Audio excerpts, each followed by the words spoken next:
Good morning, students. Welcome back to civil engineering lecture in the concrete technology. And this topic is characteristics of aggregate. जो next हमारा topic जो चल रही थी classification of aggregate की, classification of aggregate complete हो गई। अब क्या पढ़ेंगे? अगला टॉपिक जो है कैरेक्टरिस्टिक्स ऑफ एग्रीगेट। एग्रीगेट की क्या कैरेक्टरिस्टिक है? कहते हैं किसी के गुण या विशेषता, किसी की विशेषता, मनुष्य की या कोई भी अगर व्यक्ति है, कोई भी मटेरियल है, कोई भी पदार्थ, उसकी क्या विशेषताएं हैं, क्या क्या प्रक्रियाएं, क्या क्या उसमें चीजें, मतलब कि कौन कौन सी क्वालिटी, जैसे क्वालिटी हो गई या प्रॉपर्टी हो गई, कौन कौन कैसी प्रॉपर्टी है, क्वालिटी है, या क्या बिहेवियर है, मतलब सब चीज के बारे में एक डिटेल स्टडी है हमारी, एक डिटेल स्टडी है और बहुत ही इंपॉर्टेंट टॉपिक है ये, बहुत ही इंपॉर्टेंट टॉपिक है ये, हमेशा आपको क्लियर होना चाहिए।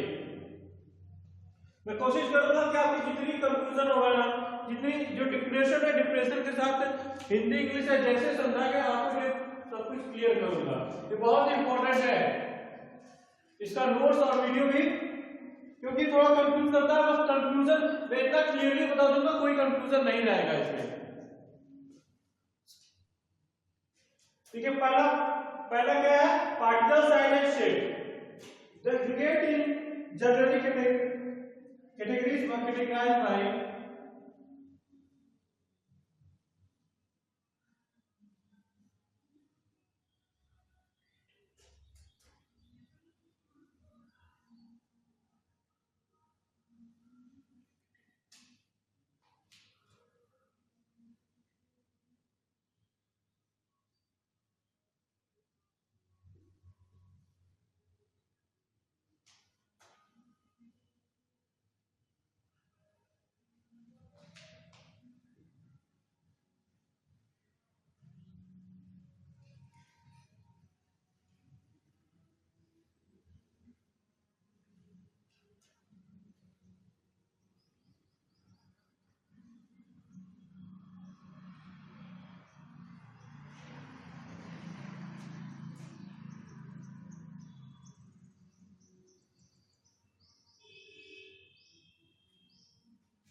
देखिए particle shape, particle size and shape.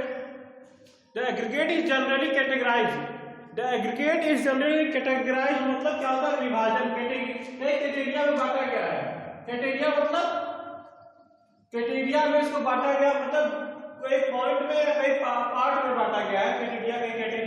कैटेगरिया मतलब होता है कि किसी वजह से विभाजन किया गया, मतलब इसका क्या विभाजन किस वजह से किया गया है? एक एग्रीगेट कौन सा? एक होता है फाइन एग्रीगेट, एक होता है कोर्स एग्रीगेट, होता है ना, फाइन एग्रीगेट और कोर्स एग्रीगेट। तो क्या है, किसके अकॉर्डिंग बांटा गया है? ये किस कैटेगरी के अकॉर्डिंग बांटा गया है? फाइन एग्रीगेट और coarse aggregate. By maximum size, by maximum मतलब बड़ा साइज, मैक्सिमम मतलब बड़ा होता है ना, size of individual particles, size of an aggregate, size and individual particles of river size, मतलब ये बताया गया ना इसमें किसके साइज के अकॉर्डिंग इसको कैटेगराइज किया गया है, इसको बांटा गया है। जो कैटेगरी, इसको कैटेगरी लगी है वो साइज के अकॉर्डिंग है। ठीक, ये तो पहला मतलब साइज के अकॉर्डिंग था, मतलब जिस हिसाब से साइज रहेगा। ठीक है, सेट जो है छोटा छोटा था, तो उसको वो फाइन कहते हैं, पतला। और जो कोर्स है तो उससे बड़ा जो होता है, गिट्टी होती है, एग्रीगेट होती है, उसको कहते हैं कोर्स एग्रीगेट। तो ये किसके अकॉर्डिंग बांटा गया है? फाइन और कोर्स। एफ और कोर्स मतलब फाइन और कोर्स के अकॉर्डिंग उसको डिवाइड किया गया है। नेक्स्ट प्रॉपर्टी देखते हैं surface texture.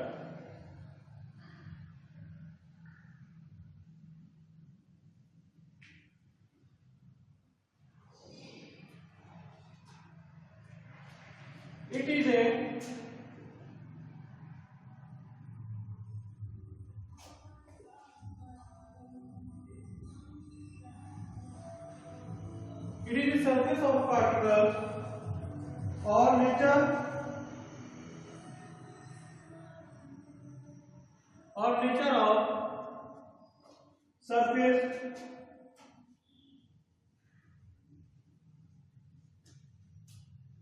of the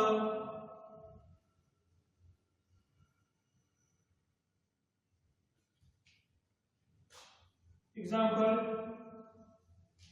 dirt, smooth, rough। ठीक है, सरफेस टेक्सचर।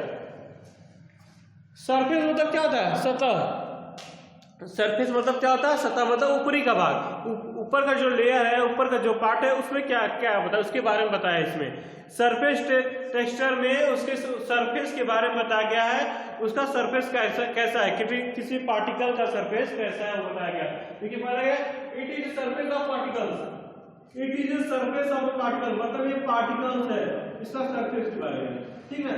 वो अब बताएगा कैसे सरफेस। और nature of surface of the aggregate, और नेचर मतलब इसका सरफेस का नेचर कैसा है, ठीक ना।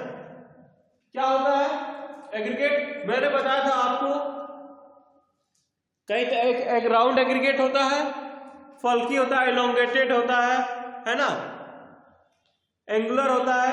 तो ऐसा भी अगर शेप है तो उसके सरफेस भी होता होगा ना, बताया था कुछ खुदबुजरा टाइप का होता है, कुछ प्लेन होता है। जो राउंड हमारा जो राउंड एग्रीगेट होता है, जो राउंड एग्रीगेट होता है क्या होता है, वो उसका सरफेस बहुत बड़ा प्लेन रहता है, स्मूथ रहता है, उसका सरफेस जो रहता है स्मूथ रहता है। लेकिन जब एंगुलर होता है, उसका क्या होता है, जो सरफेस रहता है क्या होता है, रफ होता है। एंगुलर का थोड़ा सरफेस रफ होता है। तो वही ये कंडीशन हमको बता रहा है, डल है, खुदबुदरा टाइप का दिखेगा। कुछ पत्थर देखेंगे ऐसा रहता है जैसे दाने दाने दाने टाइप का रहता है, जैसे खुदबुदरा टाइप का लगता है, उसकी स्ट्रेंथ अच्छी नहीं होती है, वो खराब होता है। देखे होंगे कि वो ज्यादातर पहाड़ी इलाके में मिलता है, प्लेन एरिया में वैसे पत्थर नहीं मिलते हैं। तो क्या होता है, खुदबुदरा टाइप का रहता है, उसकी स्ट्रेंथ कम होती है, ये स्मूथ आ जाएगा। मतलब एकदम जो बालू में पाए जाते हैं, जो आप देखेंगे कहीं बालू गिरी हुई रेत की गिरी होगी, उसमें कुछ जो पत्थर निकलते हैं, उसमें तो बड़ा उसका जो सरफेस रहता है ना, बड़ा स्मूथ मुलायम रहता है।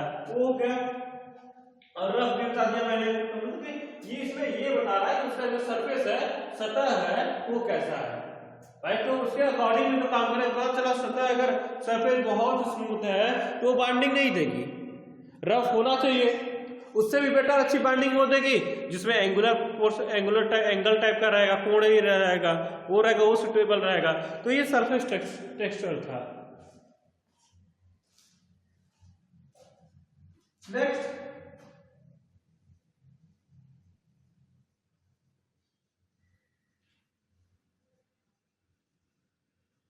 Specific gravity.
जो नेक्स्ट डिफिनेशन है specific gravity, next point third point है स्पेसिफिक ग्रेविटी।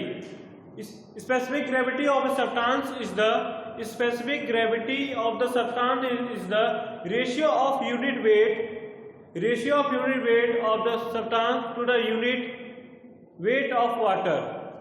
ठीक, unit weight of substance to unit weight of water, है ना।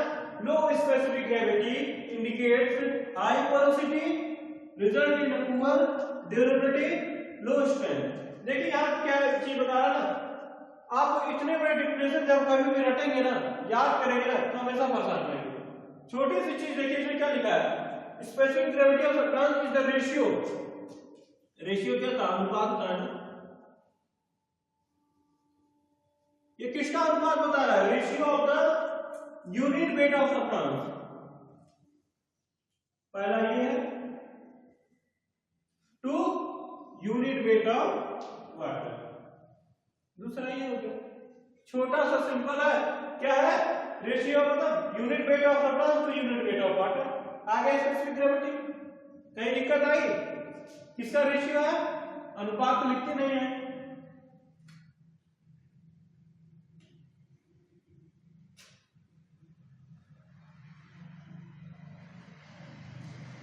Unit weight of substance to unit weight of water, इसको क्या कहेंगे, स्पेसिफिक ग्रेविटी। इसको क्या कहेंगे, वो क्या ना स्पेसिफिक ग्रेविटी का मतलब भाई इसी का तो रेशियो जो यहाँ पे लिखा हुआ है तो रेशियो है। अब बताते हैं उसमें क्या है, यूनिट वेट ऑफ सब्सटेंस मतलब किसी सब्सटेंस में कितना यूनिट उसका वेट है, उसका कितना परसेंट पानी का है। किसी सब्सटेंस में उसका कितना वेट है, 10 केजी वेट है तो उसमें पानी 10 केजी वेट है तो उसमें पानी कितना है, कितना वेट उसमें पानी के कितना है, पानी कितना है उसमें, ठीक ना, कितना लीटर पानी है। तो ये समझाने के लिए बता रहा हूँ कि मतलब किसी सब्सटेंस है तो उसमें पानी का अमाउंट कितना है, मतलब कोई अगर सब्सटेंस है, अगर कोई स्टोन है तो उसमें कितना परसेंट पानी होता है, ब्रिक है तो ब्रिक में कितना परसेंट पानी है, सॉइल है मिट्टी है तो उसमें कितना परसेंट पानी है, वही होती है स्पेसिफिक ग्रेविटी। मैंने आपको समझाया था एक किसी लेक्चर में मैंने बताया था जिसमें वाटर एब्जॉर्प्शन पानी की बताया था ना, एग्रीगेट जो बता रहा था, ब्रिक का कंडीशन ऐसा है, मुझे लगता है बिल्डिंग मटेरियल में सब्जेक्ट ये चीज टॉपिक बता रहा था, और टिम्बर से रिलेट मैंने किया था कि जिस लकड़ी में जितना पानी परसेंटेज ज्यादा रहता है पेड़ में, टिम्बर में, वो स्ट्रेंथ उसकी कम होती है। तो यहाँ पे भी तो वही तो अप्लाई हो रहा है। लो स्पेसिफिक ग्रेविटी इंडिकेट्स मतलब जिसमें पानी की अमाउंट ज्यादा है, जिसमें वाटर के अमाउंट वेट क्या है वो ज्यादा है। Low specific gravity indicate high porosity. Porous मतलब क्या होता है, छिद्र टाइप का होता है, पोरस मतलब छिद्र होता है, छिद्र मतलब क्या, होल्स होता है, होल्स मतलब क्या हुआ, ये वाइट हुआ, होल्स को इंग्लिश में अगर जो साइंस की टर्मिनोलॉजी होती है उसको वाइट्स कहते हैं। वाइट्स क्या होता है, जो पार्टिकल्स के बीच में छोटे छोटे गैप रहते हैं। अब सोच लीजिए, सपोज एक एग्जांपल बता रहा हूं, अगर यहाँ पे अगर देखिए ये वाइट बड़ा है, ये वाइट बड़ा लग रहा है ना, ये बड़ा लग रहा है, ठीक। अब ऐसे पार्टिकल्स से बहुत ही कंपैक्टेड है, बहुत ही क्लोजली पैक्ड है, क्लोज पैक्ड एकदम, तो वाइट दिख रहा है, छोटे छोटे दिख रहा है, छोटे छोटे दिख रहा है, मतलब इसमें वाटर ज्यादा स्टोर है। स्टोर मतलब मैं नहीं कह रहा हूं स्टोर किया गया है, वो एक आपको सपोज एग्जांपल बता रहा हूं कि सब मतलब इसमें क्या है, वाटर क्वांटिटी ज्यादा है, इसमें कम है। भाई इसमें वाटर क्वांटिटी ज्यादा है तो इसको दबाया जा सकता है, कॉम्पैक्शन करेंगे तो ज्यादा दबेगा, अगर दबाएंगे इसको तो ये ज्यादा दबेगा क्योंकि इसमें गैप ज्यादा है, इसको दबाएंगे तो कम दबेगा, गैप कम है, समझ रहे हैं ना। और जो दबेगा वो भी, जो दब जाएगा, जो ज्यादा दब ज्यादा कहते हैं ना कभी भी समाज में कि जिसको जो ज्यादा जितना दब जितना कमजोर है, जो ज्यादा दबता है उतना कमजोर है ना, यही कहना है। जो जितना ज्यादा दब रहा है, कॉम्पैक्ट हो रहा है, दबाव पड़ रहा है, इसमें जितने ज्यादा वो क्या आ रहा है, वीक हो जा रहा है, पर इसमें क्या होगा, ये स्ट्रांग है। यही केस होती है कि ब्रिक आप अगर एक सीमेंट ईंट का इस्तेमाल करेंगे, ईंट में ये सोच लीजिए ये ईंट है हमारा, ईट का मटेरियल है, कितना परसेंट 20 पानी को सोखता है इतना। और स्टोन क्या है, इसमें लीजिए स्टोन है, रॉक है, ये कितना 1 मिनट 4 से 5% ये वाटर स्टोन मतलब ऑब्जर्व करता है, इसके अंदर 4 से 5% ही वाटर रहते हैं, इसमें 20% रहते हैं, तो ये हुआ ना आपका स्टोन। यही कंडीशन मैं बता रहा था, ये होता है specific gravity. Specific gravity means ये होता है जिसमें ज्यादा वाटर की क्वांटिटी रहती है, पानी की परसेंटेज या वेट ज्यादा रहती है, वो क्या होता है हाई पोरस होता है, मतलब उसमें छिद्र ज्यादा होता है, मतलब उसमें गैप ज्यादा है। तो क्या होगा, रिजल्ट इन पुअर ड्यूरेबिलिटी। पानी को खत्म, पानी अगर किसी स्ट्रक्चर में कहीं पे भी अगर पानी की क्वांटिटी ज्यादा हो गई है उसके रिक्वायर्ड से, जितनी उसकी आवश्यकता है, आवश्यकता से अगर ज्यादा पानी कहीं पे भी हो गया, वो टोटल डैमेज कर देगा, वो डैमेज करना स्टार्ट कर देगा, चाहे कितनी भी अच्छी स्ट्रक्चर हो आपका। अगर उसमें पानी अगर एक्स्ट्रा हो गया, पानी उसके रिक्वायर्ड अमाउंट से ज्यादा हो गया, तो क्या होगा, वो डैमेज कर देगा। तो यहाँ पे ड्यूरेबिलिटी है, तो मतलब ड्यूरेबिलिटी मतलब होता है कि लंबे समय तक चलने वाला, लंबे समय तक चलने वाला, मतलब इसकी अवधि कम होगी, पूरा मतलब खराब हो गया ना, अवधि कम हो गई। लो स्ट्रेंथ, जब कम ही दिन चलेगा तो स्ट्रेंथ मजबूती कितना देगा, सोच लीजिए आप। तो यही होता है स्पेसिफिक ग्रेविटी का, ये स्पेसिफिक ग्रेविटी का रोल, यही कहते हैं स्पेसिफिक ग्रेविटी। अब देख लीजिए इसका कितना बड़ा रोल है। आप कहते हैं पानी बिना कुछ चले होगा भी नहीं, और बहुत ज्यादा होगा तो भी कुछ नहीं हो पाएगा, तो भी डैमेज हो जाएगा। यही केस है। तो क्वांटिटी हमको, हर चीज की क्वांटिटी, वाटर की क्वांटिटी, हर चीज की क्वांटिटी हमको मेंटेन करके चलना पड़ेगा कंस्ट्रक्शन लाइन में, चाहे किसी भी जगह हो, हर चीज की क्वांटिटी हमको मेंटेन करना पड़ता है। इसीलिए इतनी परफेक्ट कैलकुलेशन इसलिए बनाया जाता है, ताकि अगर कोई एक भी मटेरियल अगर ज्यादा हुआ ना, तो कुछ ना कुछ अपना बैड इफेक्ट जरूर डाल देगा, कुछ ना कुछ असर जरूर, खराब असर जरूर करेगा उस पर। ठीक है, तो ये स्पेसिफिक ग्रेविटी था। और नेक्स्ट आपको बता रहा हूं, नेक्स्ट देखते हैं बल्क डेंसिटी। इसका डिफिनेशन क्या है, the weight of aggregate that would fill a container of unit volume is known as bulk density. Bulk density देखिए, ब्रेक करके मैं बता रहा हूं, एकदम सिंपल सा कैसे ब्रेक करके एक पॉइंट बता रहा हूं। देखिए, द वेट ऑफ एग्रीगेट किसका होता है, एग्रीगेट का, समझ लीजिए 40 kg, 40 kg है ना वेट, ये 40 kg। That would fill a container of unit volume, fill a container of unit volume is known as bulk. मतलब कि ये 40 kg का है, ये कितने कंटेनर को फिल करता है, कंटेनर की कहां तक फिल करता है। अब सोचिए सपोज कंटेनर बड़ा है हमारा, मतलब इसको कितना वॉल्यूम तक फिल होता है, ये मतलब हमारा कितना वॉल्यूम कैप्चर किया, मतलब कि कितना वॉल्यूम ये कैप्चर हुआ हमारा, ये होता है बल्क डेंसिटी। मतलब वेट ऑफ एग्रीगेट अपने वेट के वजह से, अपने वेट के अनुसार से वो कितना वॉल्यूम कवर किया, मतलब कितना जगह लिया हो, किसी बर्तन में, किसी डिब्बे या किसी चीज में रख दिया मैंने, सपोज किसी कंटेनर में, किसी डिब्बे में मैंने रखा, बकेट में रखा, कहीं पे भी रखा, तो ये कितना वॉल्यूम लिया, इसका कितना वॉल्यूम कवर किया, वही होता है fill a container of unit volume. मतलब कंटेनर का कितना यूनिट वॉल्यूम फिल किया, वही होता है बल्क डेंसिटी।